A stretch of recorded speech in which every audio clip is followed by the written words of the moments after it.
Jadi Bang Toib Bang Toib 3 kali puasa 3 kali lebaran. Saya ini 4 kali puasa 4 kali lebaran. Habis lebaran mungkin pulang. 3 tahun ya, kontrak 3 tahun sampai tahun 2025. 3 kali puasa 3 kali lebaran. Ini 4 kali puasa 4 kali lebaran. Bang Toib aja lewat ini mau. Assalamualaikum warahmatullahi wabarakatuh. Halo teman-teman semuanya, selamat datang kembali di channel Dul Sakai. Oke teman-teman, hari ini hari yang paling menyedihkan sih, nggak sedih lah. Sekarang tanggal 22, besok tanggal 23, dan artinya itu udah masuk bulan puasa. Dan tahun ini tahun pertama full puasa di Jepang ya, karena pas pertama ke Jepang kesini tahun kemarin itu pas masih puasa juga, cuman akhir-akhir mau puasa gitu, akhir-akhir mau lebaran gitu, jadi tanggal 23 nyampe kesini tanggal 24, dan berselang seminggu lebaran.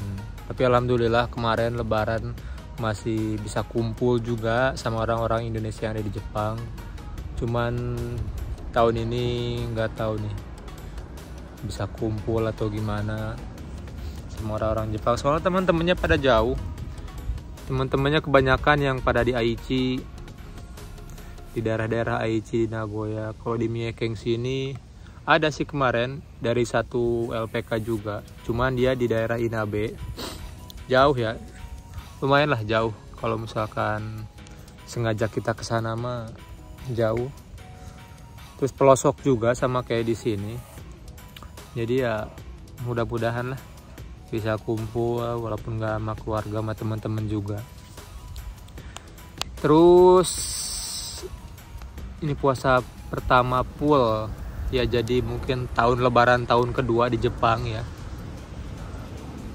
Di Jepang gak seramai di Indonesia. Harusnya sekarang ini kan lagi macet-macetnya ini. Macet-macetnya jalan-jalan sebelum puasa kan, kalau di Indonesia kayak gitu. Sebelum puasa tuh masak opor. Pokoknya ya potong-potong ayam, masak lah istilahnya. Kalau di sini mah apa? Aduh, menyedihkan guys. Resikonya kayak gini ya kalau kerja di negeri orang.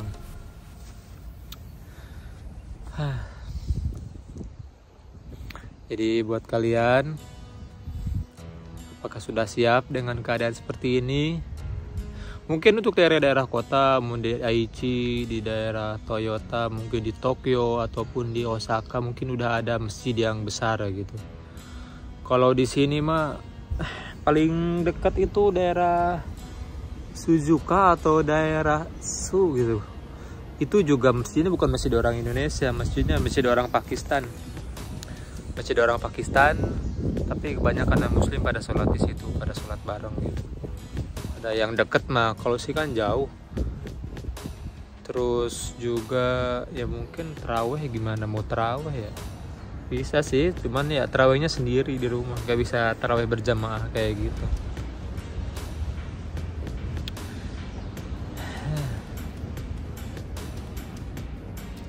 Gimana teman-teman, nggak bisa masak. Sebenarnya bisa masak, cuma sayanya nggak bisa masak. Dapur disediain, ayam tinggal beli ayam, bumbu ya tinggal mesen sama toko-toko orang Indonesia. Cuma sayanya nggak bisa masak. Jadi buat kalian yang sebelum ke Jepang, kalau bisa mah belajar masak lah, belajar masak. Nanti soalnya kalian kalau masakan di Jepang, kalau kalian pengen irit ya kalian harus masak. Kalau kalian gajinya gede ya nggak apa-apa kalau kalian beli makan ya gitu. Kalau kalian pengen irit ya harus masak ya. Harusnya ngumpul sama anak istri sama keluarga sekarang.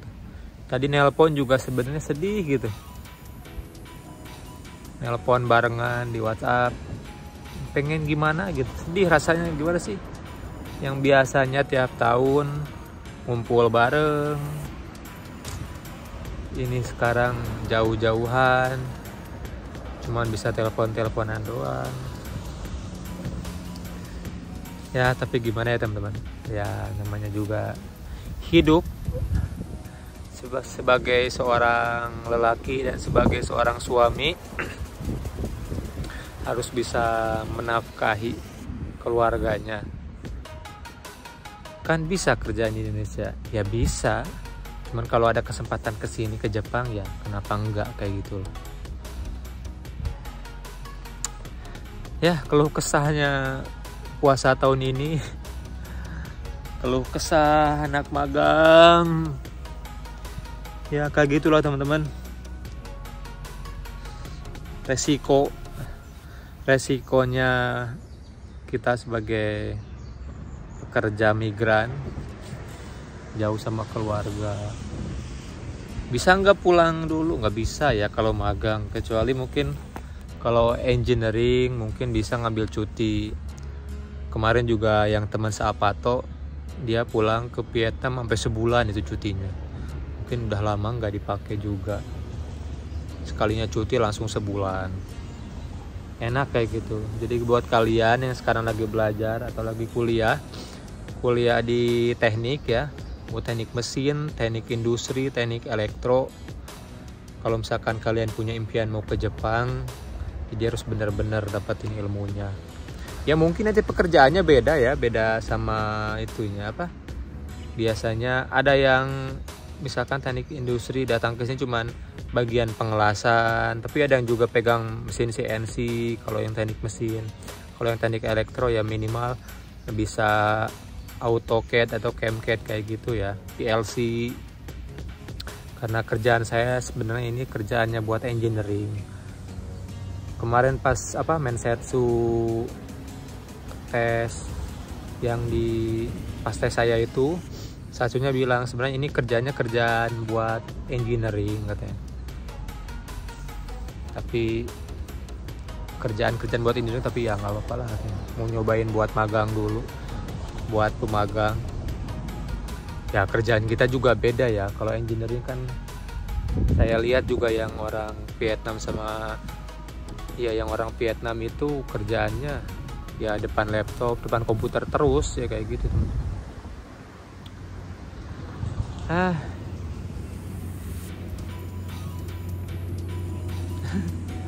Aduh sedih teman-teman ya, sedih, pengen nangis, tapi kalau nangis malu gitu loh.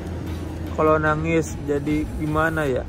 Ya ini keputusan kita, ini keputusan saya kayak gitu loh. Ini keputusan lu, buat ya resikonya buat magang ke Jepang ya kayak gini, jauh sama keluarga. Jadi Bang Toib 3 kali puasa 3 kali lebaran. Saya ini 4 kali puasa 4 kali lebaran. Pertama tahun 2022 lebarannya itu ya, puasanya mungkin masih di Indonesia masih sempat. 2022, 2023, 2024, 2025 habis lebaran mungkin pulang. 3 tahun ya, kontrak 3 tahun sampai tahun 2025. 3 kali puasa 3 kali lebaran. Ini 4 kali puasa 4 kali lebaran. Bang Toib aja lewat ini mah. Aduh teman-teman. Tapi cita-citanya sih pengen bawa keluarga juga ke sini.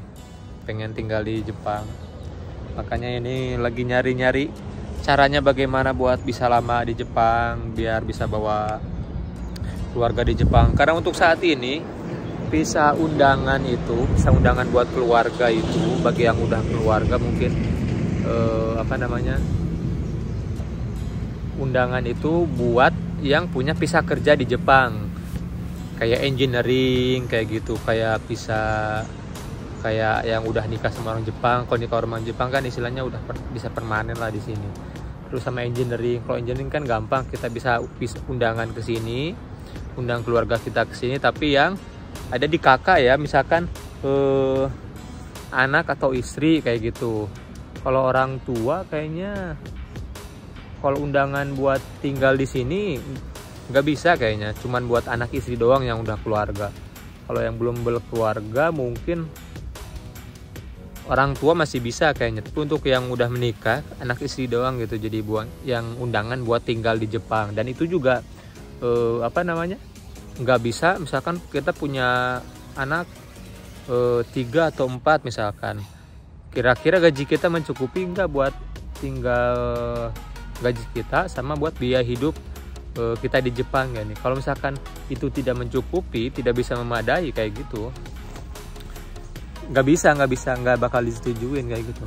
Kalau misalkan anak 2 atau 1 dengan gajinya masih tertutup lah istilahnya buat biaya kehidupan sama buat bayar pajak di sini masih bisa. Tapi itu rencananya ya.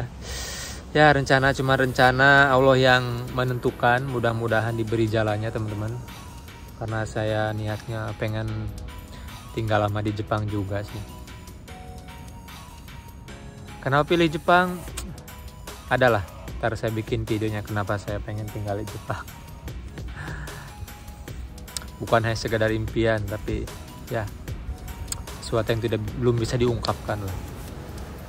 Kenapa juga saya pilih kerja ke Jepang? Kenapa nggak ke Korea? Kenapa nggak ke Taiwan? Atau yang paling dekat, kenapa nggak ke Australia atau Malaysia kayak gitu? Kenapa memilih Jepang? Ya teman-teman, videonya sampai di sini dulu. Dengar keluh kesah pemagang yang 4 kali puasa 4 kali lebaran abang gak pulang-pulang. Buat kalian yang mau magang ke Jepang atau mau kerja ke Jepang, entah pakai visa atau Futegino, magang ataupun engineering, ya harus dipersiapkan lah ya. Persiapkan dari mulai bahasa, fisik sama mental. Bahasa, karena di Jepang itu yang paling Taisetsu yang paling penting, Ichibang Daiji na. Yang paling penting Ichibang Taisetsu ya bahasa ya teman-teman. Bahasa itu penting. Kalian pintar bahasa Inggris nggak bakal kepake di sini. Nggak bakal kepake kalau kalian nggak bisa bahasa Jepang. Percuma gitu loh. Terus yang kedua fisik, ya siapkan fisik karena cuaca di sini 4 musim. Di sini 4 musim ya, musim dingin. Kalau kalian sekuat apapun kalian, tapi kalau udah kedinginan itu sangat mendoku saya. Sulit lah pokoknya malah. Taiheng pokoknya kalau di Jepang itu. Terus yang ketiga mental. Ya, mental teman-teman. Buat bukan buat kalian, hanya kalian yang baru aja gitu loh. Yang lama-lama di sini juga kalau mentalnya nggak kuat-kuat juga ya kayak gitu. Kalau nggak nangis ya keluh kesah, ngeluh sana ngeluh sini, pengen pulang. Baru sehari minta pulang, 3 hari minta pulang. Yang udah 2 tahun nangis-nangis. Ya kekerasnya Jepang ya teman-teman. Oke teman-teman, sampai di sini dulu. Mudah-mudahan puasa sebulan ini bisa lancar ya. Kalau misalkan saya kebanyakan kerjanya di Kojo sih, di Kojonya 3 hari, di Gembanya 2 hari. Mudah-mudahan lancar lah, nggak tergoda karena musimnya musim semi juga.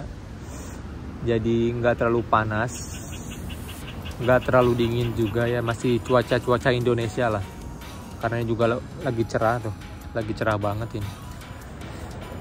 Oke teman-teman, jika kalian suka dengan video ini jangan lupa di like. Kalau kalian nggak suka ya nggak usah di like, nggak apa-apa. Jangan lupa buat di subscribe, bantu channel berkembang ya teman-teman, biar saya semakin semangat buat bikin konten-konten yang mengedukasi kalian, memberikan informasi ke kalian sebelum kalian magang ke Jepang atau kerja ke Jepang. Oke teman-teman, sampai di sini dulu. Assalamualaikum warahmatullahi wabarakatuh. Selamat menunaikan ibadah puasa buat kalian yang menunaikan ibadah puasa. Mudah-mudahan puasa di tahun ini lancar jaya tanpa ada kendala sedikit pun. Salam Denur Sakai, salam yos.